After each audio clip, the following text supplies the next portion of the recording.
Hello everybody, welcome to Scotch Kitchen. Today we have our Christmas cake that we did yesterday. I'm going to show you how far we've been.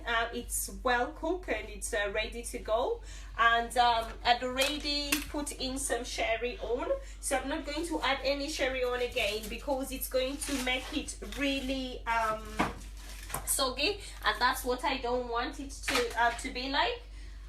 Okay, and then I'm going to show you how to set up your table and what your cutlery is for. So I have set up a mini table, so I'll show you that. I'm just going to open up the cake. I've still left it on its tin, which I'm going to open up, and I'm going to show you how it looks. It's really moist, and that's our cake. This is the second one I did again because the first one I did, we had friends. They came over and they had a bit of it, so I didn't want to show you like a half of a Christmas cake. So I'm just going to remove this, and then I'm going to open this up for you to be able to see our cake. It's going to come after it's done. Yeah? So there is the cake. As you can see, it's really nice and perfect. I'll just turn it around for you to be able to see how it looks like all around. That's what we achieved with our recipe, which is already on our wall, on our page. So if you go back a few days, you're going to see I put down the recipe of how to bake the cake, and here we go. It has all the nutrients that we need on, and then I've just put some holes using my skewer, and that's my skewer that I've used, and I've just put in holes around it, and then I've fed it with some sherry, and this is the sherry that I use to feed the cake with. So after you feed the sherry, so basically feeding the sherry is you make the holes. After making the holes, you pour the sherry around the cake, and then you cover the cake again. And for myself, I put it back again onto the baking tray. That's what I normally do. I put it back in the baking tray, and then I'm going to leave it. I'm just going to push that at the bottom so that it can pick up the bottom bit. Yeah, it's picked it up. And then I'm going to cover this. I'm just going to take my foil paper, and I'm going to completely cover this up. And you should put it in a cool, dry place. In my house, my cool, dry place is here in my kitchen, because all the other rooms at the moment, they get really cool because we're in winter, so it gets really cool. So I'm not going to put them in the other rooms. I'm just going to cover it like this with my foil, and then I'm going to put it under one of my hobs. So I have one of them. It's just like a shelf, so I'm going to leave it there. You can put this in your cupboard or somewhere safe, somewhere where you know it's going to stay. So every day, so tomorrow we're going to open it up and we're going to feed it again with some sherry. So I'm going to put that on the side. Back to the interesting bit. So our interesting bit today is setting up our table. So I have a mini setup already, which is here. So you can see here we have our mini table. So we have our spoons and our forks. So on our left hand side, we have our two forks, and then I'm going to explain to you what's what and what we use it for. And on this other side we have our spoons. So I'm going to talk about each and every cutlery that we have here, and I'm just going to explain further what you need, what for what, and what we use what for. So if you bear with me, I'm just going to give back my cameraman the camera for him to be able to hold the camera while I explain myself in regards to what we have here. And because it's Christmas, you can have your cracker right on top of there, and that's how it's going to look like. So your nice table is going to be set up, and that's how it's going to look. And that's our aerial view.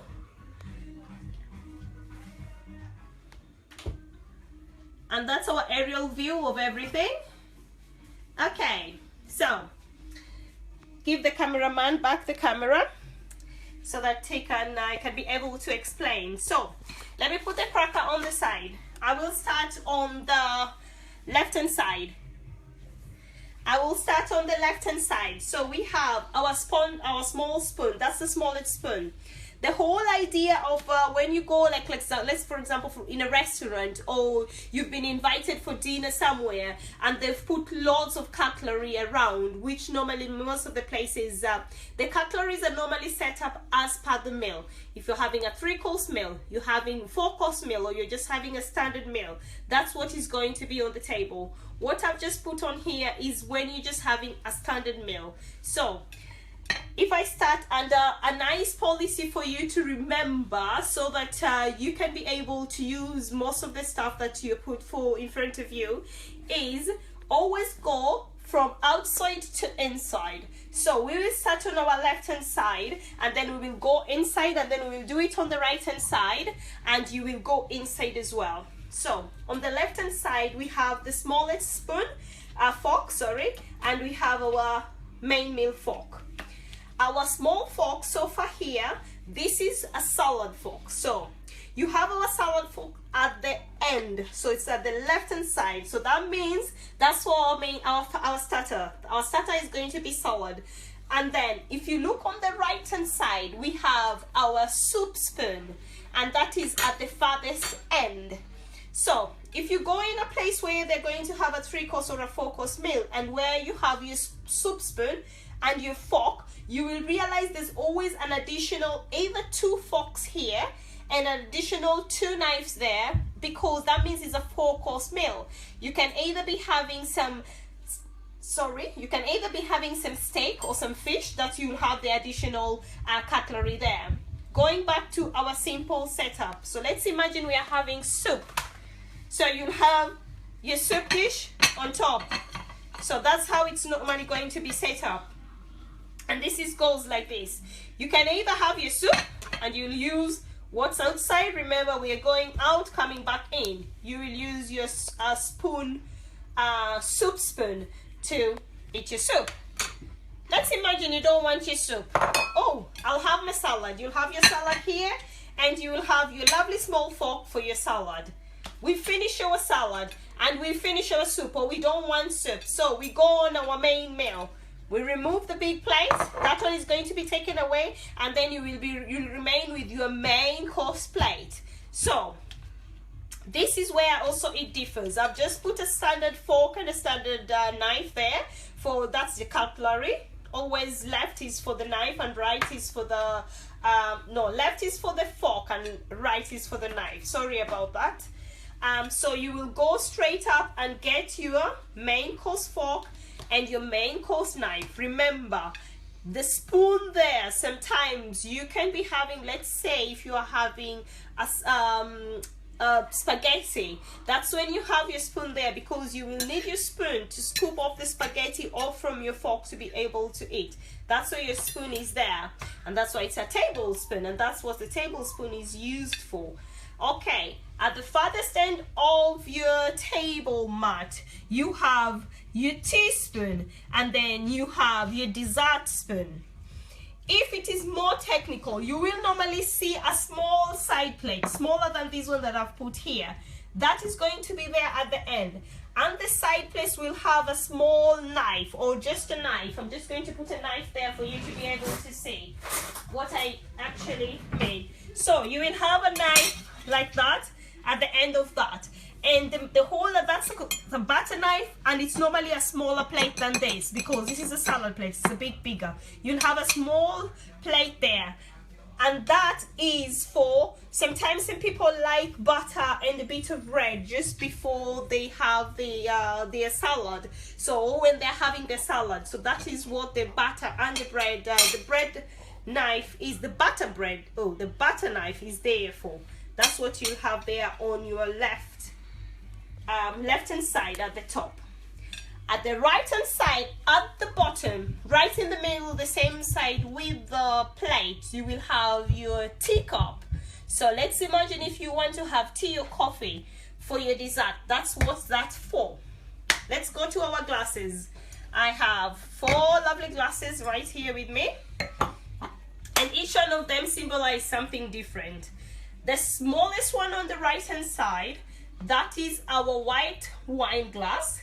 Then we have our red wine glass, champagne. We have our champagne glass, and then we have our water glass. And this is how they go when they are set up. You will have your water glass set on your right hand side at the top, because that's sometimes some people like drinking water before anything. And then you will have your champagne glass.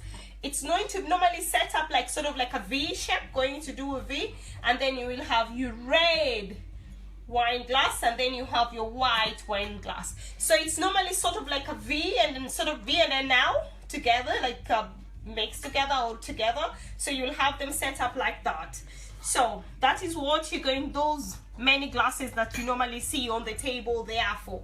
Sometimes you can see that they've put very like tiny glasses, and those are short glasses, or they are sherry glasses, or brandy glasses, and those are just like a tot glasses. They are the small ones, but they also just look like this, but they're just a little bit smaller, and that is what they use the glasses for.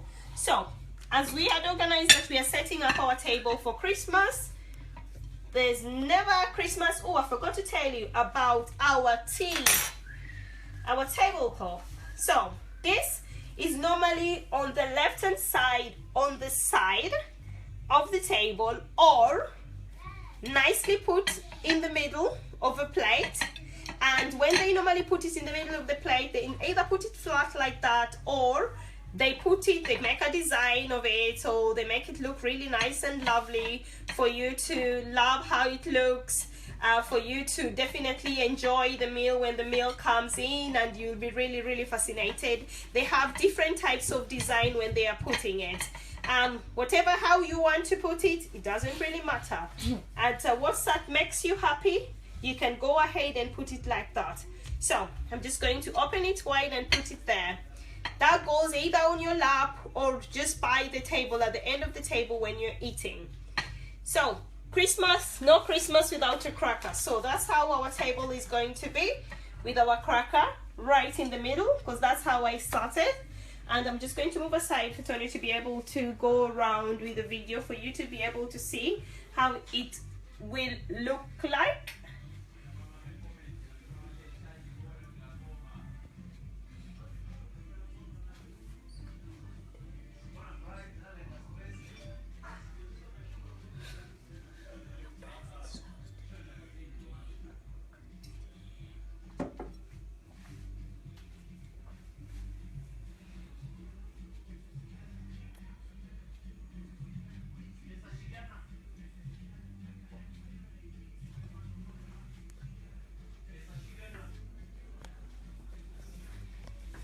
Okay, so that is how you can set, like, basically just your basic table. Sometimes you don't want to have a dessert, or you don't need a dessert. You can get rid of the dessert spoon, you can get rid of soup spoon, and you can get rid of the salad spoon and the teaspoon, and all you'll have, and you get rid of all the many glasses that I've just spoken about, and all you'll have is just, I'll just show you again, and this is all you'll have. To make it nice and simple, you don't want to have a headache while thinking about all this. So that is just when you want to really entertain your guests, and you really want them to enjoy. But you can also go for simplicity, and there you go. You can still have your lovely Christmas with your cracker set up there. So you can either have your cracker at the top, or you can have your cracker on the plate. Let's do it on the top first, and Tony can go around and you can be able to see how it looks like.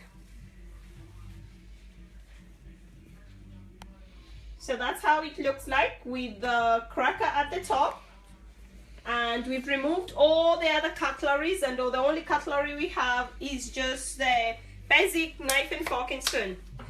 We don't have a spoon, so you can add your teaspoon at the end, and that is how it's going to look.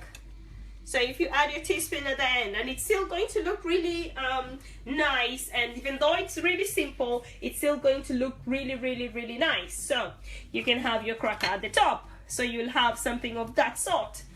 Or you can have your cracker on the other way, and it's still going to look really, really nice. And then you move your glass there. So you can either have your wine glass, or if you don't want your wine glass, you can move that and put in your champagne glass instead, because some people like champagne during Christmas, and I prefer that with the cracker at the end, and there we can have, that's how I prefer mine, because it's nice and simple, and basically so you can be able to see everything as you want it. You can always remove your teaspoon, and you can put your dessert fork. So you can have that instead. And then, because you're talking about dessert, you can either use your same bowl, and that bowl can be the bowl that you're going to use for dessert. So you can have something like that as well. So you can have different ways of setting up your table to make it really, really nice. You don't have to put so much, or if you don't want your salad or your bowl plate and all you'll have is just that and the cracker, and I'll just either put it that way, or you can either put it that way and you can put your cracker on the side. It still looks really nice because you still have your basic fork and knife, and you have your cracker, and you have your champagne glass there as well.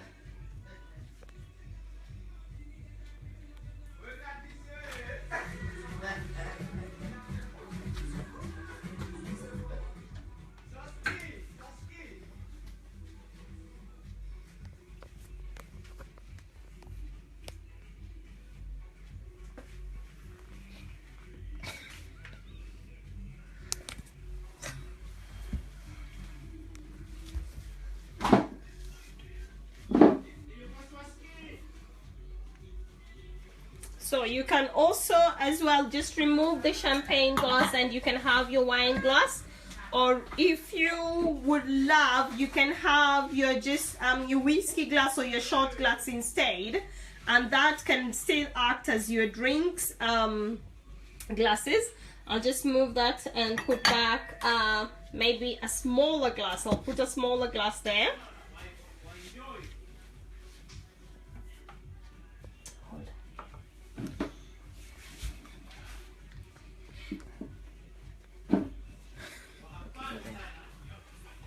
Okay, so that is the basic way of how to set up your Christmas table. So you can either go the full way of having your lovely glasses set up, or you can just go the simple way and just have the basic things on the table. It's up to you how you want it. Sometimes I just prefer going the basic way because so that I can be able to put other foods like right in the middle of the table, because if I have so many glasses, it's going to be really uncomfortable, especially if you have like kids. It's not going to be comfortable for them to have loads of glasses around them. You want not only kids, you also want your guests to be really comfortable and enjoy their day, because it's just that one day of the year where we get really merry and we have lots of food and get together as a family. So I hope you've really enjoyed this, and you've also enjoyed and seen our cake, how it is coming up. So tomorrow I'm going to do another video, and I'm going to show you how I'm going to feed the sherry again onto the cake. And then I'm going to show you our lovely big turkey, because we got our turkey already. It's about 6.5 kilograms, so it's going to take us about 4 to 5 hours to cook it. I'm looking forward for that. I really love the turkey cooking during Christmas. Is my favorite. So I hope you will be able to, I've not decided if I'm just going to take pictures or I'm going to go on and do like a whole video during Christmas, because I have a lot of bits and bobs to make. And but you never know. It will depend on the day how everything turns out. But tomorrow I'm just going to do bits and bobs, the last minute preparations before the D-Day, which is on the 25th. So we have one more day to Christmas, which is it's really good. I'm really looking forward for it.